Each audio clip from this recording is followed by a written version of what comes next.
atas kajiannya dan ilmunya pada malam hari ini waktu Indonesia bagian Barat. Sebelum kita masuk ke sesi tanya jawab, nah ingin menyampaikan juga terima kasih jazakumullah khair bagi media Sunnah Indonesia yang telah ikut merelay pada malam hari ini seperti Sapa Muslim, Kans Media Sunnah, YNS Channel dari Purbalingga, Konsultasi Islam, Halo Ustadz, Semen TV, dan juga Sahla TV. Alhamdulillah, malam ini kita banyak bisa mengambil ilmu dari seorang yang bernama Imam Malik, rahimahullah, karena pentingnya mendalami ilmu para ulama, terutama juga untuk Imam Malik, yang beliau salah satu orang yang dikenal tampan dan gagah dan sangat mengedepankan ilmu, dan beliau berdandan bukan untuk hal lain kecuali saking sangat mengagungkannya ilmu yang akan beliau sampaikan kepada murid-muridnya. Dan beliau sangat menganggap bahwa semua hal yang berhubungan dengan agama bukanlah hal yang ringan atau bukan hal yang sepele. Dan termasuk juga Imam Syafi'i yang salah satu ulama yang mengagumi sosok Imam Malik, yang mengatakan bahwa beliau adalah salah satu bintangnya dari ahli ilmu agama. Masya Allah. Kami sebelum akan menyampaikan beberapa pertanyaan, Ustadz, Anda ingin bersilahkan kepada Akhi Faisal tadi yang sudah ingin bertanya langsung melalui Zoom. Pada Ahli Faisal.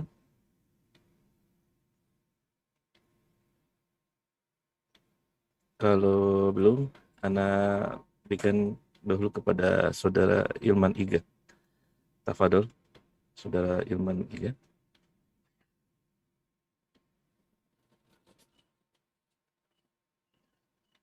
Assalamualaikum Ustaz. Waalaikumsalam warahmatullahi wabarakatuh. Ahlan wa sahlan, barakallahu fikum. Fik barakallah. Apa Ustaz? Ana izin bertanya, bagaimana cara kita merujuk hadis kalau itu sahih apa tidak? Nah. Dan apakah bisa dipercaya kalau ada aplikasi, kan banyak aplikasi yang membuat hadis-hadis, apa itu bisa dipercaya? Siap, subhanallah. Terima kasih Ustaz, jazakallah khairan. Wa iyyakum barakallahu fikum. Ya, subhanallah jemaah ya. Di antara penjagaan Allah untuk agama ini adalah dengan dijaganya Al-Qur'anul Karim. Tidak seperti kitab-kitab yang sebelumnya, di mana penjagaan kitab-kitab Allah yang diturunkan kepada mereka itu diserahkan kepada ulama-ulama mereka.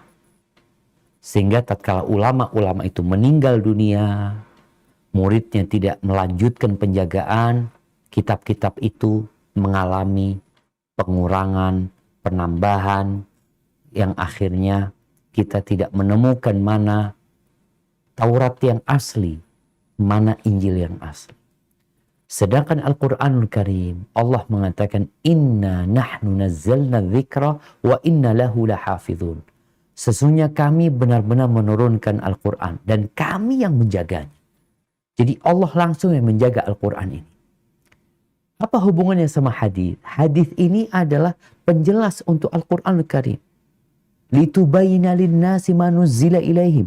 Nabi diutus untuk menjelaskan apa yang diturunkan kepada mereka. Karena hadis ini penjelas Al-Quran, maka hadis masuk yang dijaga oleh Allah Azza wa Jalla. Memang ada hadis dhaif, ada hadis palsu, tapi Allah menjaganya dengan ulama-ulama yang mereka dikasih ilmu sama Allah sehingga mereka dapat memilah mana yang sahih, mana yang dhaif, mana yang hasan, mana yang palsu. Kalau bicara bagaimana, ya mereka punya ilmunya. Mereka akan melihat dari sisi sanad umpamanya. Sanad itu mata rantai.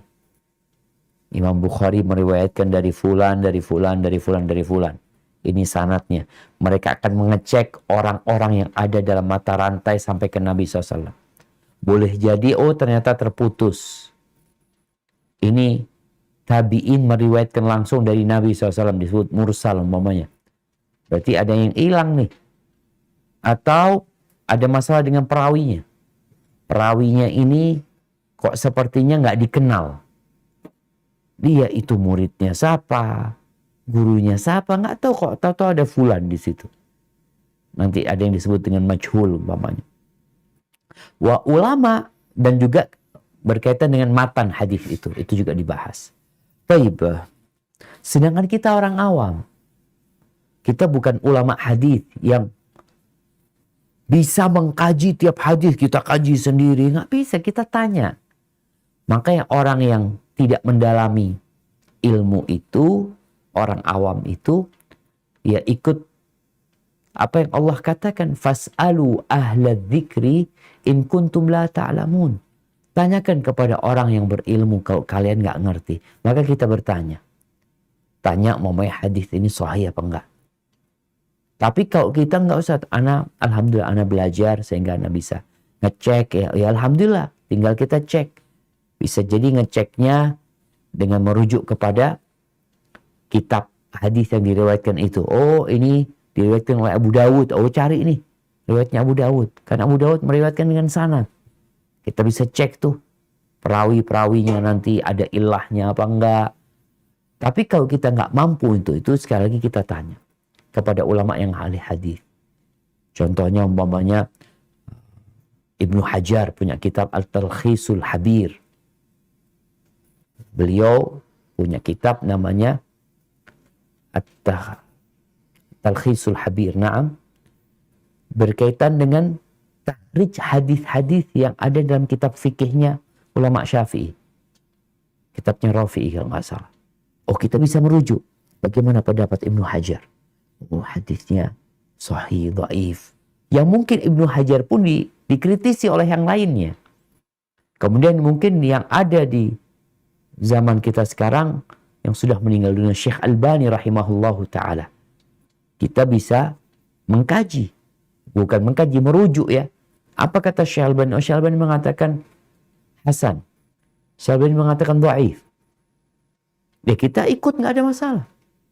Tapi kalau orang yang ulama hadis, mungkin ucapan Syekh Albani umpamanya dhaif, mereka kaji ulang. Oh, ternyata enggak, ini masih ada yang menguatkannya. Hadis itu enggak dhaif. Itu buat orang penuntut ilmu. Tapi kalau buat orang tadi yang dikatakan orang awam, ya cukup dengan merujuk. Kalau bicara aplikasi, ya dilihat aplikasinya. Ada aplikasi yang mungkin kita sebutkan hadis nih. Hadis contohnya umpamanya talabul ilmi faridatun ala kulli muslim. Menuntut ilmu itu kewajiban buat setiap muslim. Di aplikasi itu gimana nanti keluarnya? Oh, keluar Ustaz. Yang meriwayatkan fulan, yang mensahihkan fulan. Seperti itu. Oh, alhamdulillah. Berarti bisa kita jadikan hal itu sebagai sandaran kalau aplikasinya benar seperti itu. Jadi insya Allah ini termasuk kemudahan yang diberikan di masa sekarang ini, di mana ya orang bisa ngecek sendiri sekarang. Ada orang share hadis. Masalahnya kadang-kala mereka share hadis udah bahasa Indonesia. Kita mau masukkan ke aplikasi sulit. Apalagi karena ditulis perawinya nggak ada. Ini hadis Nabi. Itu yang kadang-kala sulit buat kita. Sehingga kita jangan bermudah-mudahan kalau dapat hadis yang ditebarkan, tahu-tahu di situ nggak ada perawinya, dan kita juga yang menyampaikan nggak kenal, maka kita perlu berhati-hati menanyakan kepada orang yang berilmu. Hada wallahu a'lam bissawab. Nah. Jazakallah khair Ustaz atas penjelasannya. Mungkin ada pertanyaan dari Bang Dodi kepada Bang Dodi.